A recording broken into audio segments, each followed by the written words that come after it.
நீதிமொழிகள் 13ஆம் அதிகாரம்.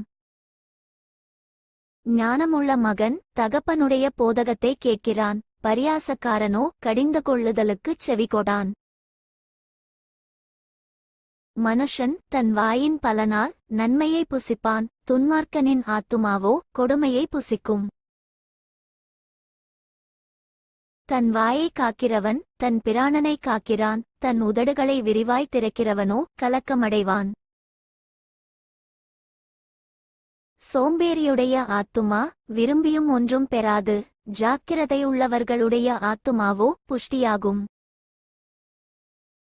நீதிமான் பொய்ப்பேச்சை வெறுக்கிறான், துன்மார்க்கனோ வெட்கமும் இலச்சையும் உண்டாக்குகிறான். நீதி உத்தம மார்க்கத்தானை தற்காக்கும், துன்மார்க்கமோ பாவியை கவிழ்த்து போடும்.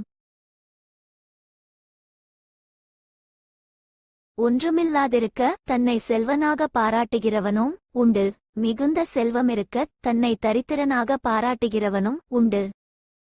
மனுஷனுடைய ஐசுவரியம் அவன் பிராணனை மீட்கும், தரித்திரனோ மிரட்டுதலை கேளாதிருக்கிறான். நீதிமான்களின் வெளிச்சம் சந்தோஷிப்பிக்கும், துன்மார்க்கரின் தீபமோ அணைந்துபோம். அகந்தையினால் மாத்திரம் வாது பிறக்கும், ஆலோசனையை கேட்கிறவர்களிடத்திலோ ஞானம் உண்டு. வஞ்சனையால் தேடின பொருள் குறைந்துபோம், கைப்பாடாய் சேர்க்கிறவனோ விருத்தியடைவான். நெடுங்காலமாய் காத்திருக்குதல் இருதயத்தை இளைக்க பண்ணும், விரும்பினது வரும்போதோ ஜீவவிருட்சம்போல் இருக்கும். திருவசனத்தை அவமதிக்கிறவன் நாசமடைவான், கற்பனைக்கு பயப்படுகிறவனோ பலனடைவான். ஞானவான்களுடைய போதகம் ஜீவூற்று, அதனால் மரணக்கண்ணிகளுக்கு தப்பலாம். நற்புத்தி தயையே உண்டாக்கும், துரோகிகளுடைய வழியோ கரடுமுரடானது. விவேகியானவன் அறிவோடு நடந்து கொள்ளுகிறான், மூடனோ தன் மூடத்தனத்தை வெளிப்படுத்துகிறான். துரோகமுள்ள தூதன் தீதிலே விழுவான், உண்மையுள்ள ஸ்தானாபதியோ ஔஷதம்.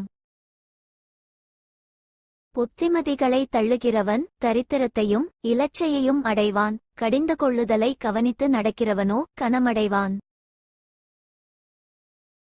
வாஞ்சை நிறைவேறுவது ஆத்துமாவுக்கு இனிது, தீமையை விட்டு விலகுவது மூடருக்கு அருவருப்பு.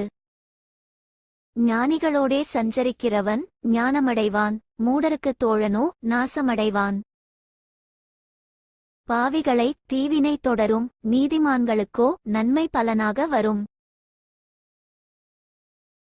நல்லவன் தன் பிள்ளைகளின் பிள்ளைகளுக்கு சுதந்தரம் வைத்துப் போகிறான், பாவியின் ஆஸ்தியோ நீதிமானுக்காக சேர்த்து வைக்கப்படும். ஏழைகளின் வயல் மிகுதியான ஆகாரத்தை விளைவிக்கும், நியாயம் கிடையாமல் கெட்டுப்போகிறவர்களும் உண்டு.